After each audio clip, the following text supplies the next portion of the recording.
Élus. Imaginez-vous debout aux portes mêmes du ciel, le cœur tremblant, le souffle court, certain que vous êtes sur le point d'entrer, pour entendre alors les mots qu'aucune âme ne souhaite entendre. Vous étiez invité, mais vous n'avez jamais été choisi. Ce ne sont pas là des paroles d'hommes, ce sont les paroles du Christ lui-même. Beaucoup sont appelés, mais peu sont choisis. Matthieu 22, 14. L'invitation est lancée à la multitude. Pourtant, seul un reste entrera vraiment. Ce n'est pas seulement une histoire, c'est un avertissement. Le banquet est préparé, l'appel est réel, mais l'exigence est bien plus haute que l'homme n'ose l'admettre. Dans la parabole, le roi trouva un invité sans vêtements de noces, sans la justice du Christ, et il fut jeté dans les ténèbres du dehors. Matthieu 22, 11, 13. En ces jours-là, le vêtement était fourni gratuitement par le roi lui-même. L'invité fut rejeté non pas parce qu'il n'était pas invité, mais parce qu'il refusa de porter ce qui avait déjà été donné. Il en est ainsi du salut. Nous sommes sauvés par la grâce par le moyen de la foi, et non par les œuvres. Pourtant, le fruit de l'obéissance prouve que nous sommes revêtus du Christ. Éphésiens 2, 8, 10. La tragédie de notre temps est la fausse assurance. Tant de gens pensent qu'ils sont en sécurité. En sécurité parce qu'ils ont été élevés à l'église, parce qu'ils ont un jour prié une prière, ou parce qu'ils croient en Dieu de leurs lèvres. Mais la croyance sans la reddition est une tromperie. La présence n'est pas l'obéissance. L'activité religieuse sans transformation est un poison spirituel. Même Judas et Pierre ont tous deux trébuché, mais leurs réponses ont révélé la différence. Judas est détourné dans le désespoir. Pierre est revenu dans la repentance et a été restauré par la grâce. C'est la ligne de partage entre l'appelé et le choisi. Non la perfection, mais le renouvellement par l'esprit. Une vie qui a faim de la parole de Dieu et porte son fruit. Tite 3, 5 Galates, 5, 22, 23. Maintenant, bien-aimés, entendez ceci. Il ne suffit pas d'être invité. Le roi un jour marchera parmi les invités. Et la seule question sera: êtes-vous revêtu du Christ ou vous tenez-vous unprepared à la porte? Si votre esprit est prêt à répondre, déclarez-le hardiment maintenant. Tapez Amen dans les commentaires comme votre témoignage public. Mais souvenez-vous, le véritable Amance vit quotidiennement dans la reddition au Christ. Dans ce message, vous serez conduit vers l'une des vérités les plus urgentes de l'Évangile, une que beaucoup négligent jusqu'à ce qu'il soit trop tard. Il ne s'agit pas seulement d'être invité dans le royaume, il s'agit d'être véritablement connu par le roi. Préparez-vous à confronter la ligne entre la fausse assurance et la reddition authentique, entre l'appelé et le choisi. Et avant la fin, nous prierons ensemble. Une prière qui pourrait tout changer. Tant de gens ont entendu l'invitation, moins en ont compris le poids. Quand Jésus a donné cette parabole, il a clairement indiqué que tous ceux qui sont invités n'entreront pas. Il ne l'a pas laissé en suspens comme un avertissement vague. Il nous a donné une parabole tranchante comme une épée, remplie de vérité pour ouvrir nos yeux sur la différence entre ceux qui pensent appartenir et ceux qui appartiennent vraiment. Dans Matthieu 22, 1, 14, le Fils de Dieu révèle l'histoire d'un roi qui prépare un banquet de noces pour son fils. Une célébration de royauté, un festin au-delà de toute compréhension. Il envoie des messagers vers ceux qui étaient invités, des gens qui avaient toutes les raisons d'assister. Ils connaissaient le roi, on s'attendait à eux, ils avaient le privilège, mais de manière choquante, ils refusent. Pas une fois, mais encore et encore. Certains ignorent le message. Certains sont trop distraits par leurs chants et leurs affaires, et certains répondent avec violence, agressant et tuant les messagers venus apporter la joie. Arrêtez-vous ici, laissez cela pénétrer votre esprit. Ce n'est pas seulement à propos d'invités anciens, c'est à propos du cœur humain. Un Dieu saint offre sa présence, son royaume, son Fils, et le monde répond par une froide indifférence ou hostilité ouverte. Le roi répond, il envoie ses armées. Il détruit ceux qui ont souillé l'invitation et réduit leur ville en cendres. Puis, ce qui semble être un virage soudain, il ouvre l'invitation à tous. L'ordre est simple, allez au carrefour et invitez au banquet tous ceux que vous trouverez. Matthieu 22, 9. Maintenant les portes sont grandes ouvertes. Les indignes sont accueillis, les exclus, les inconnus, les brisés. Tous sont invités. C'est l'Évangile. Le roi est Dieu le Père. Le banquet est le royaume des cieux. Les messagers rejetés étaient les prophètes et les premiers invités. Ils représentent un peuple à qui l'accès fut d'abord donné, mais qui s'est détourné. Alors maintenant, l'invitation s'étend à chaque tribu, chaque langue, chaque nation. Mais ce n'est pas là que l'histoire se termine. Et c'est là que beaucoup de cœurs modernes trébuchent. Parce que lorsque le roi entre dans la salle du banquet, il trouve un homme qui est venu, mais n'est pas venu préparé. Il ne portait pas de vêtements de noces. Il n'avait aucune couverture de justice, aucune transformation, aucune révérence. Exactement comme l'homme qui était entré non préparé, sans le vêtement fourni par le roi. Et puis vient le jugement. Liez-lui les pieds et les mains, et jetez-le dans les ténèbres du dehors. Matthieu 22, 13, il était invité. Il s'est présenté, mais il est venu à ses propres conditions, pas à celles du roi. C'est le réveil de notre temps. Beaucoup supposent que parce que Dieu est miséricordieux, il les acceptera tels qu'ils sont, sans repentance, sans reddition, sans changement. Ils portent le titre de chrétien mais refusent de porter la justice du Christ. Le royaume n'est pas entré légèrement. C'est un cadeau de la grâce qui nous appelle à une vie consacrée.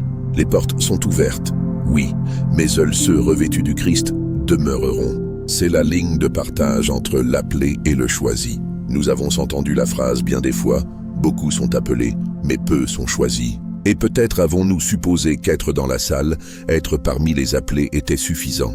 Mais les Écritures racontent une histoire différente, une histoire plus profonde. Une qui exhorte l'âme à examiner non seulement où nous nous tenons, mais comment nous nous tenons, revêtus ou non.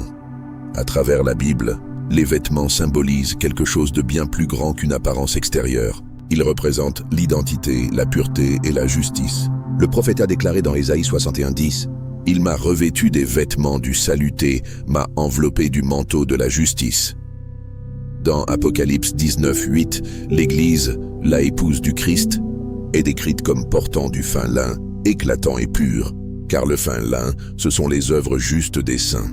Les vêtements de noces ne sont pas un simple tissu. Ils sont une vie transformée par la grâce, un cœur lavé par la repentance, une âme couverte du Christ lui-même. Et pourtant, c'est précisément là que beaucoup tombent dans la tromperie la plus subtile et dangereuse. Ils ont entendu l'Évangile, ils ont répété une prière, ils sont entrés dans le sanctuaire, ils ont rejoint la communauté, mais ils n'ont jamais revêtu le Christ, jamais cédé, jamais vraiment repenti. Ils portent le langage du salut, mais pas la preuve de celui-ci. Comme l'homme dans la parabole qui est entré dans le banquet sans le vêtement requis, ils sont présents mais non préparés. Que lui arrive-t-il? Il n'est pas retiré pour être un étranger. Il n'est pas chassé parce qu'il n'a pas entendu l'appel. Il est jeté dehors parce qu'il a refusé de venir selon les termes du roi. C'est la ligne de partage, celle que Jésus a soulignée avec une clarté perçante. Beaucoup revendiqueraient son nom, pourtant seraient rejetés. Et à ceux qui offrent leurs œuvres comme preuve, miracles, prophéties, actes puissants, il dira « Je ne vous ai jamais connu, éloignez-vous de moi, vous qui commettez l'iniquité. » Ils étaient assez proches pour toucher le royaume, mais pas assez pour y entrer. Pourquoi? Parce qu'ils n'ont jamais véritablement revêtu le Christ. Paul a rendu cela indubitablement clair dans Galates 3:27. Car vous tous qui avez été baptisés en Christ, vous avez revêtu Christ. Être choisi n'est pas simplement être invité, c'est répondre avec obéissance, être couvert par la justice que seul le Christ fournit. Cela signifie abandonner notre volonté, notre identité, notre passé, notre fierté, et prendre les vêtements de la nouvelle création. Demandez-vous donc avec une sainte gravité, avez-vous revêtu le Christ? Êtes-vous revêtez-vous? Ou tentez-vous d'entrer en portant encore votre propre justice? Le roi entrera dans la salle du banquet. Il regardera ceux qui ont répondu. Et en ce jour, il n'y aura que deux sortes de personnes, celles qui sont entièrement à lui et celles qui se trouveront sans voix, non préparées, et jetées dehors. L'invitation est partie. Les portes sont ouvertes. L'appel a retenti à travers les générations. Mais seuls ceux qui sont revêtus du Christ demeureront. Dès le commencement, l'appel de Dieu a retenti à travers l'histoire. Il a appelé Abraham, Moïse depuis le désert, Samuel de son sommeil. L'appel a toujours été personnel, toujours puissant, mais pas toujours répondu. Dans la parabole du festin de noces, le roi envoie des invitations, pas une fois, mais à plusieurs reprises. Les premières étaient adressées à ceux les plus proches, ceux qui auraient dû être prêts, mais ils refusèrent. Pourquoi? Parce que leur cœur était occupé. Leurs fermes, leurs affaires, leurs ambitions avaient plus de poids que l'honneur du roi. La tragédie n'est pas qu'ils n'étaient pas au courant, c'est qu'ils n'étaient pas intéressés. Cette histoire reflète le schéma spirituel de notre monde aujourd'hui. Il y a 3 groupes parmi les nombreux qui sont appelés, et chacun nous montre ce que signifie entendre sans obéir. Premièrement, les religieux qui présument qu'ils sont déjà dedans. Ce sont ceux qui connaissent les Écritures, vont à l'église et peuvent réciter la doctrine, mais leur cœur demeure inflexible. Jésus a parlé à de telles personnes dans Luc 11, 43, disant « Malheur à vous, pharisiens, car vous aimez les premiers sièges dans les synagogues, mais vous négligez la justice et l'amour de Dieu. » Ils honoraient Dieu avec leurs lèvres, mais leur cœur était loin de lui. La familiarité avec les choses saintes les avait rendus insensibles au saint. Deuxièmement, les foules qui admirent, mais ne se rendent jamais. Dans Luc 17, 10 lépreux furent guéris par le Christ, mais un seul revint pour rendre grâce. Les autres reçurent sa puissance, mais manquèrent sa personne. Combien aujourd'hui suivent le Christ pour la guérison, la provision ou la protection, mais s'en vont quand le sacrifice est requis. Troisièmement, les invités qui se détournent, comme Démas, qui servait autrefois avec Paul mais l'abandonna car il aima le monde présent. 2 Timothée 4,10. C'est la douloureuse vérité. Beaucoup veulent le ciel sans la sainteté, la grâce sans la repentance, un sauveur sans un Seigneur. Ils entendent, mais ne se rendent pas. C'est pourquoi Jésus dit dans Luc 13, 24, « Efforcez-vous d'entrer par la porte étroite, car beaucoup, je vous le dis, chercheront à entrer et ne le pourront pas parce que l'appel est coûteux. Il exige tout, et la plupart ne sont pas disposés. » Pensez à la parabole du semeur, Matthieu 13. La semence, la parole de Dieu, tombe sur plusieurs types de sols. Certains la reçoivent avec joie, mais se fanent sous la pression. Certains sont étouffés par les soucis du monde. Seule la semence qui atterrit sur la bonne terre, un cœur soumis et obéissant, produit un fruit durable. Alors voici la question. Avez-vous répondu à l'appel? Ou l'avez-vous simplement entendu? Car un jour le roi se lèvera, la porte se fermera, et ce qui sépare l'appelé du choisi ne sera pas la connaissance, la présence ou l'habitude religieuse, mais la reddition. Il y a quelque chose de troublant dans la facilité avec laquelle les gens répondent aux choses spirituelles avec émotion, intérêt, même excitation, pourtant s'en vont inchangés.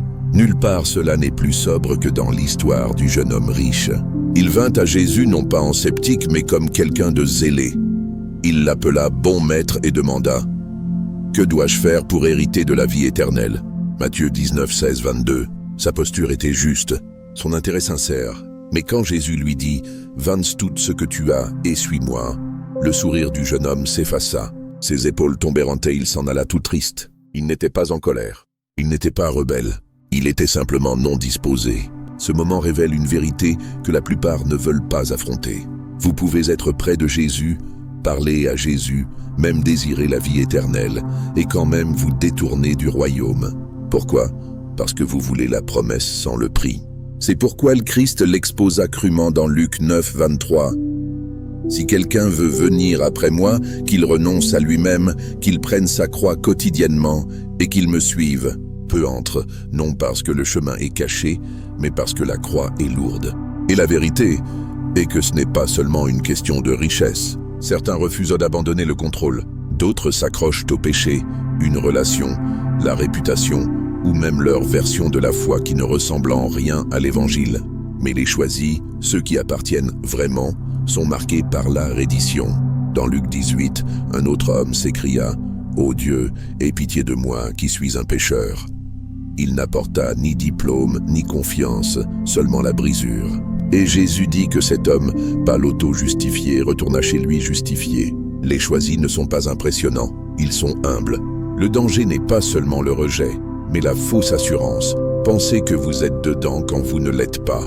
Jésus avertit que le chemin est étroit et peu le trouvent. Matthieu 7, 13, 14. Il parla d'un jour où beaucoup diront « Seigneur, Seigneur » pour entendre « Je ne vous ai jamais connu ». Pourquoi? Parce qu'il l'appelait « Seigneur », mais ne pliait jamais le genou. Être choisi, c'est considérer tout le reste comme une perte. Comme Paul qui dit « Je considère tout comme des ordures afin de gagner Christ ». Philippiens 3, 8. C'est le voir comme le trésor caché dans le champ et tout vendre pour le posséder. Matthieu 13, 44. Tant de gens sont entrés dans la salle du banquet, les églises remplies, le chant de louanges, les Bibles ouvertes. Mais quand le roi entre, il cherche non pas la présence mais la preuve, et parmi les invités, il en trouve un non vêtu pour l'occasion. Cet homme a accepté l'invitation. Il s'est présenté, mais il est venu à ses propres conditions, sans vêtements de justice. Il était appelé mais non choisi. Car à la fin, les choisis ne sont pas ceux qui disent simplement oui à l'invitation. Ils sont ceux qui abandonnent tout pour suivre le roi dans son royaume. La parabole elle-même nous avait avertis. Quand le roi entra, il trouva certains non préparés et le jugement suivit. Ami, le roi dit, « Comment es-tu entré ici sans vêtements de noces ?» Matthieu 22, 12. L'homme est silencieux. Aucune excuse, aucune justification, aucune supplication. Et puis vient l'ordre qu'aucune âme ne veut entendre. Liez-lui les pieds et les mains et jetez-le dans les ténèbres du dehors, où il y aura des pleurs et des grincements de dents. Il est jeté dehors, non pas parce qu'il a rejeté l'invitation, non pas parce qu'il n'a jamais entendu l'appel, mais parce qu'il est venu à ses propres conditions. Il portait ce qu'il pensait être suffisant, mais ça ne l'était pas. Cet homme représente d'innombrables âmes, celles qui pensent que la proximité avec Dieu est suffisante, qui comptent sur l'apparence religieuse sans transformation intérieure. Il est le fidèle qui ne se repent jamais, le bénévole du ministère qui cache un péché secret, l'adorateur qui chante des lèvres mespa avec un cœur soumis. Et voici la vérité plus profonde. Dans les temps anciens, les rois fournissent des vêtements de noces à leurs invités. Ce n'était pas à eux d'apporter quelque chose d'acceptable. Le roi lui-même offrait ce qui était requis. Alors pourquoi cet invité fut-il rejeté? Parce qu'il a refusé de porter ce qui était librement donné. Aujourd'hui, beaucoup font de même. Ils veulent assister au festin mais ne pas être changés par lui. Ils s'accrochent à leur propre justice, leur propre moralité, leur histoire religieuse. Mais l'Écriture est claire.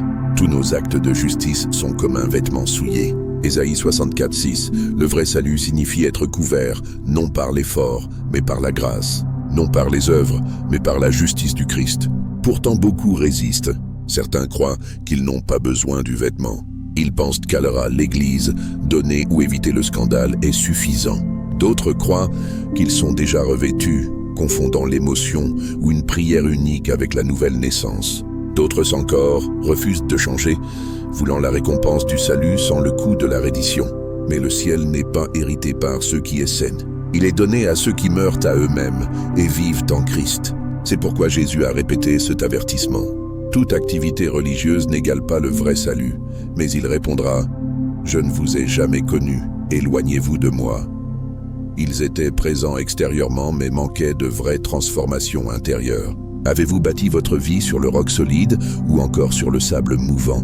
Matthieu 7, 24, 27. Parce qu'un jour, le roi marchera parmi les invités, et seuls ceux revêtus du Christ demeureront. Ici, nous entrons dans l'une des vérités les plus profondes et les plus sobres de toute l'Écriture. La tension entre la souveraineté de Dieu et le libre arbitre humain. La parole nous dit clairement dans Éphésiens 1, 4, 5. Il nous a élus en lui avant la fondation du monde. Il nous a prédestinés à l'adoption par Jésus-Christ. Avant la création, Dieu avait déjà préparé la rédemption par le Christ pour ceux qui croiraient. Pourtant, l'Écriture déclare aussi « Si tu confesses de ta bouche que Jésus est Seigneur et que tu crois dans ton cœur que Dieu l'a ressuscité des morts, tu seras sauvé. » Romains 19. Alors, lequel est-ce? Dieu nous choisit-il ou est-ce que nous le choisissons? Les deux. Ce ne sont pas de vérités opposées, ce sont des mystères divins qui œuvrent ensemble. Imaginez ceci, un homme se noie dans la mer, incapable de se sauver lui-même. Un sauveteur apparaît, lance une corde. L'homme se sauve-t-il lui-même? Non, mais s'il refuse de tendre la main, il se noiera sûrement. Il en est ainsi que du salut, Dieu initie, mais nous devons répondre. Jésus dit dans Jean 6, 44, « Personne ne peut venir à moi si le Père qui m'a envoyé ne l'attire. » Et encore dans Romains 3, 11, « Il n'y a personne qui cherche Dieu, ah même un. » Sans l'invitation de l'Esprit, aucune âme ne chercherait jamais le Seigneur. Nous dériverions sourds à l'appel, morts dans nos péchés. Mais Dieu, dans sa miséricorde, éveille le cœur, et avec cet éveil vient une décision sainte de suivre ou de résister. Regardez Matthieu 23 à 37, où le Seigneur pleure sur Jérusalem. « Combien de fois ai-je voulu rassembler tes enfants, mais vous ne l'avez pas voulu.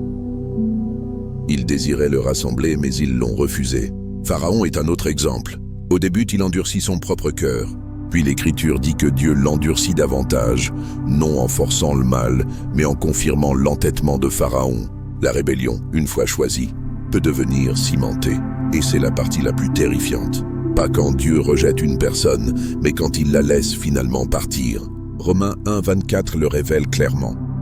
C'est pourquoi Dieu les a livrés à l'impureté selon les convoitises de leur cœur. Il arrive un moment où l'appel cesse. Non parce que Dieu ne veut pas sauver, mais parce que le cœur s'est complètement détourné. Beaucoup croient qu'ils peuvent attendre, qu'ils peuvent choisir la repentance quand c'est convenable, mais ils oublient. La capacité à désirer Dieu est elle-même un cadeau, et ce cadeau ne reste pas toujours. L'invitation est partie, la porte est ouverte, mais le jour vient où le roi se lèvera et la fermera. Et à ce moment, ce qui importera n'est pas si vous étiez invité, mais si vous avez répondu quand il a appelé. Il y a une sorte de tromperie plus dangereuse que la rébellion ouverte. Ce n'est pas la rébellion de l'athée ou du moqueur. C'est la tranquille auto-assurance de celui qui croit être sauvé mais ne l'est pas. Il y a un danger de fausse assurance. Croire que nous sommes en sécurité sans une vraie reddition. Cet avertissement est meant to call us to self-examination, not condemnation. Ils s'attendent sans hésitation à ce que, lorsqu'ils se tiendront devant le trône de Dieu, il les accueillera à bras ouverts. Mais Jésus peint une image bien plus sobre. Dans Matthieu 7, 21-23, il révèle la scène la plus terrifiante de toute l'Écriture. Ce ne sont pas tous ceux qui me disent « Seigneur, Seigneur » qui entreront dans le royaume des cieux. Beaucoup me diront de ce jour-là « Seigneur, n'avons-nous pas prophétisé en ton nom ?» Alors je leur dirai ouvertement « Je ne vous ai jamais connu, retirez-vous de moi, vous qui commettez l'iniquité. » Ces gens n'étaient pas hostiles à Dieu. Ils appelaient Jésus Seigneur. Ils prêchaient, ils servaient, ils accomplissent même des miracles. Et pourtant, ils lui étaient étrangers. C'est la tromperie qui se répand comme un feu de brousse aujourd'hui. La croyance que l'activité spirituelle égale la vie spirituelle. Mais Jésus n'a jamais été impressionné par les actes extérieurs. Il voyait ce que l'homme ne pouvait pas, le cœur. Considérez Saül, oint comme roi d'Israël, choisi, investi de puissance. Mais avec le temps, son cœur devint orgueilleux. Il offrit des sacrifices qui n'étaient pas à lui d'offrir. Et quand confronté par le prophète Samuel, il justifia sa désobéissance par un langage religieux. « Je l'ai fait pour le Seigneur », affirma-t-il. Mais Dieu répondit, « L'obéissance vaut mieux que les sacrifices. » 1 Samuel 15, 22. Ou pensez aux 5 vierges dans Matthieu 25. Toutes attendaient de l'époux, toutes portaient des lampes. Toutes croyaient être prêtes, mais seulement la moitié avait de l'huile quand le moment vint. Les autres furent exclues. Non parce qu'elles n'étaient pas invitées, mais parce qu'elles n'étaient pas préparées. C'est ainsi que commence la fausse assurance. Quand les gens équivalent l'émotion à la conversion. Quand ils confondent la culture d'église avec la foi salvatrice. Quand ils confondent l'histoire religieuse avec la renaissance spirituelle. L'Écriture dit clairement, « Examinez-vous vous-même. » Pour voir si vous êtes dans la foi, éprouvez-vous. 2 Corinthiens 13, 5. Être né dans une famille chrétienne ne garantit pas votre place dans le royaume. Connaître les bons mots, chanter les bonnes chansons, même conduire à l'autre, rien de cela ne garantit que vous êtes connu du roi. Le salut ne s'hérite pas, il ne se gagne pas, il ne se sent pas. Il est reçu par la grâce, par le moyen de la foi en transformation. Si quelqu'un est en Christ, il est une nouvelle création. Les choses anciennes sont passées. 2 Corinthiens 5, 17. Tant de gens aujourd'hui vivent avec l'illusion du salut, confortables avec une version du christianisme qui ne demande rien, un évangile de commodité qui demande la croyance, mais pas l'obéissance. Pourtant, Jésus n'offrit jamais une telle chose. Il dit, « Si quelqu'un veut venir après moi, qu'il renonce à lui-même, qu'il prenne sa croix quotidiennement et qu'il me suive. » Luc 9, 23. L'invitation est partie, la porte est encore ouverte, mais quand le roi reviendra, seuls ceux qui sont véritablement connus de lui demeureront. Il y a un message prêché dans beaucoup d'endroits aujourd'hui. Un message qui semble réconfortant, facile et sûr. Il promet le salut sans sacrifice, la grâce sans repentance, et une version de Jésus qui ne demande rien en retour. Mais ce message, aussi apaisant qu'il paraisse, n'est pas l'évangile. Le véritable évangile ne consiste pas merely à accepter Jésus dans votre cœur. Il commence par le commandement. Repentez-vous, car le royaume des cieux est proche. Matthieu 4, 17. La repentance n'est pas un sentiment. Ce n'est pas une excuse. C'est un tournant, une réorientation complète de la vie loin du péché vers le Sauveur. Mais beaucoup aujourd'hui prétendent suivre le Christ tout en continuant à vivre comme s'ils n'avaient jamais parlé. Ils professent la foi, mais leur vie demeure intacte par l'obéissance. Ils parlent de grâce, mais l'utilisent comme une permission pour garder leur péché. Ce n'est pas seulement un problème moderne. Le Seigneur lui-même décrivit cela dans la parabole du sol rocailleux. Il existe une telle chose qu'une foi superficielle. Une foi qui chante, sert et célèbre, mais s'effondre quand le sacrifice est requis. Aujourd'hui, le christianisme a été dépouillé de son coup. L'Église primitive perdit des maisons, des réputations, même leur vie. Maintenant, nous nous contentons de sermons qui apaisent, de chants qui divertissent et d'une foi qui s'intègre parfaitement dans nos zones de confort. Mais le Christ n'offrit jamais cela. Il dit « Celui qui ne prend pas sa croix et ne me suit pas n'est pas digne de moi. » Matthieu 10, 38. Beaucoup supposent encore qu'ils sont choisis non pas à cause d'une reddition genuine, mais à cause de la tradition, la culture ou la réputation. Comme les pharisiens, ils honoraient Dieu de leurs lèvres, mais leur cœur était loin de lui. Matthieu 15, 8, dans Éphésiens 2, 8, 9, l'apôtre Paul est clair. C'est par la grâce que vous êtes sauvés, par le moyen de la foi. Et cela ne vient pas de vous, c'est le don de Dieu. Ce n'est point par les œuvres, afin que personne ne se glorifie. Les œuvres ne sauvent pas, mais une version de Jésus qui tolérait le péché, ignore la vérité et n'appelle jamais au changement non plus. C'est la tragédie d'une grande partie du christianisme moderne. Un faux évangile est prêché qui promet le ciel sans la sainteté, la grâce sans repentance, et une Jésus qui ne console, mais ne convainc jamais. Mais le vrai Jésus dit « Repentez-vous, car le royaume des cieux est proche ». Matthieu 4, 17. Un christianisme qui ne coûte rien n'est pas l'évangile que le Christ nous a donné. Le vrai Jésus parla avec feu, il renversa les tables, il appela les pécheurs à la sainteté, et il avertit encore et encore que beaucoup seraient choqués le dernier jour. C'est le danger de la fausse assurance, croire que vous êtes en sécurité sans jamais être renaître. C'est pourquoi Jésus dit « En vérité, je te le dis, si un homme ne naît de nouveau, il ne peut voir le royaume de Dieu. » Jean 3, 3. Pas s'il croit, pas s'il assiste, à moins qu'il ne soit né again, car beaucoup sont appelés, mais seuls les rendus, les transformés, les nés de nouveau seront choisis. Être né de nouveau n'est pas adopter une identité religieuse. Ce n'est pas de l'auto-amélioration. Ce ne sont pas des larmes pendant un chant de louange ou une réponse émotionnelle à un sermon. Être né de nouveau est un miracle, une œuvre surnaturelle de Dieu où un cœur autrefois mort est rendu vivant. Paul écrit dans 2 Corinthiens 5, 17 « Si quelqu'un est en Christ, il est une nouvelle création. Les choses anciennes sont passées. Voici, toutes choses sont devenues nouvelles. » Même Nicodème, un chef religieux respecté, s'entendit dire directement par Jésus « En vérité, je te le dis, si un homme ne naît de nouveau, il ne peut voir le royaume de Dieu. » Jean 3, 3. Cela montre que la connaissance religieuse, l'héritage ou la position extérieure ne sont jamais suffisants. Seule la nouvelle naissance dans l'esprit rend vraiment choisi. Cette transformation ne fait pas que modifier le comportement. Elle réécrit l'identité. La personne née de nouveau n'ajoute pas simplement Jésus à son mode de vie. Elle est renée. Ses désirs changent. Ses pensées sont renouvelées. Et son but est réorienté vers Dieu. Demandez-vous donc honnêtement, votre vie a-t-elle vraiment changé depuis que vous prétendez suivre le Christ ? Pas seulement extérieurement, mais profondément à l'intérieur. Vos pensées s'alignent-elles avec sa parole? Vos priorités reflètent-elles son royaume? Ou avez-vous encore soif de l'approbation, des conforts et des plaisirs d'un monde qui passe? L'un des signes les plus clairs d'être choisi est l'obéissance. Jésus dit dans Jean 14, 15, « Si vous m'aimez, gardez mes commandements. » Cette obéissance n'est pas un fardeau ou une performance. Elle découlait de l'amour. Comme 1 Jean 2, 3, 4 l'énonce, « Si nous gardons ses commandements, par là nous savons que nous l'avons connu. Celui qui dit « Je l'ai connu » et qui ne garde pas ses commandements est un menteur, et la vérité n'est point en lui.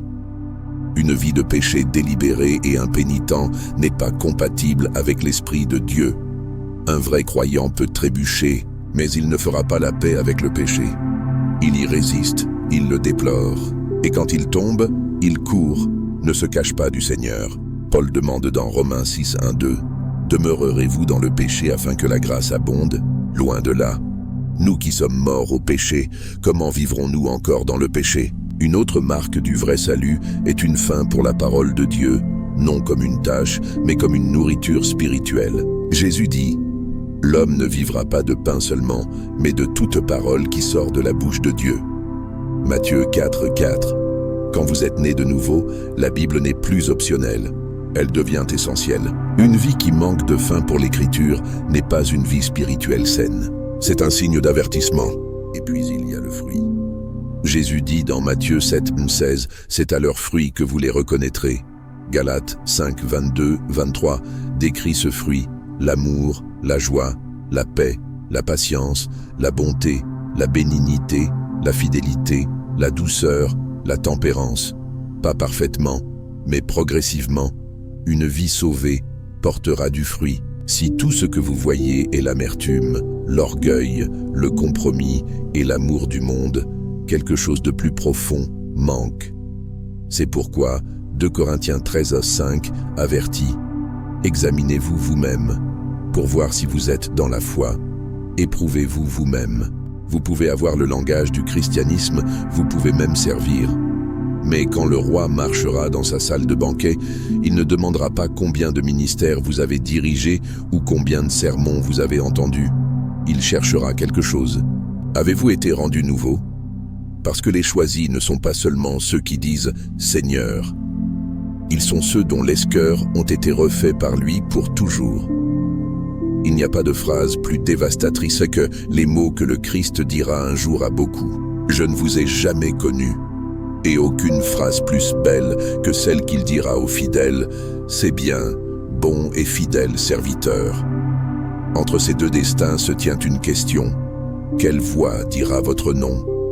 Si ce message a percé votre cœur, si vous sentez le poids de la vérité presser votre âme, ne le réduisez pas au silence. Ce n'est pas de culpabilité, c'est la grâce. Le Saint-Esprit vous attire. Et ce n'est pas une petite chose. On ne vous promet pas un autre moment comme celui-ci. Il arrive un jour où la porte du royaume se fermera. Non parce que Dieu est cruel, mais parce qu'il est juste. Et en ce jour, il n'importera pas combien de sermons vous avez écoutés, combien de fois vous avez levé les mains, ou combien de mots chrétiens vous connaissiez. Il importera seulement si vous étiez à lui. L'un des plus grands chocs du jour, du jugement pourrait ne pas tomber seulement sur l'athée ou le moqueur de Dieu. Il pourrait tomber même sur ceux qui, s'asseyaient dans l'église, appelaient Jésus Seigneur, et pourtant ne s'étaient jamais véritablement rendus.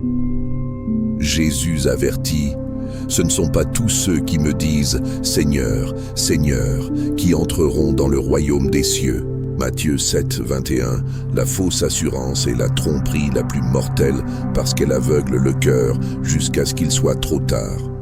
Alors si votre âme tremble, n'attendez pas. N'offrez pas à Dieu de vaines paroles. Venez avec un cœur pleinement exposé. Père, je me tiens devant toi dépouillé de toute excuse. Tu vois à travers moi chaque péché, chaque compromis, chaque fois où j'ai porté ton nom, mais ai vécu pour moi-même. Tu connais les moments où j'avais l'air saint, mais étais loin de toi. Tu sais quand j'ai levé les mains, mais me suis accroché à l'orgueil. Je confesse que je ne peux me réparer moi-même. Ma religion ne me sauvera pas. Ma connaissance ne me purifiera pas. Seul tu peux me rendre à nouveau. Je ne veux pas être parmi ceux qui supposaient être choisis mais n'étaient jamais véritablement tiens. Alors je dépose tout. Mon péché, ma volonté, ma réputation, mes projets. J'en ai fini d'essayer de vivre à ma manière. Donne-moi un nouveau cœur, un qui haïsse le péché et ait faim de justice, un qui aspire à la vérité plus qu'au confort. Je ne veux pas te suivre de nom seulement. Je veux être véritablement transformé. Revêt-moi, Seigneur, non en apparence ou en performance, mais de ta justice. Lave-moi plus profondément que l'émotion. Change-moi de l'intérieur. que je ne fasse plus semblant, que je ne dérive plus. Je te choisis, pas seulement pour aujourd'hui, mais pour chaque jour à venir. Quoi que cela coûte, où que cela mène, quoi que doive mourir, je te choisis.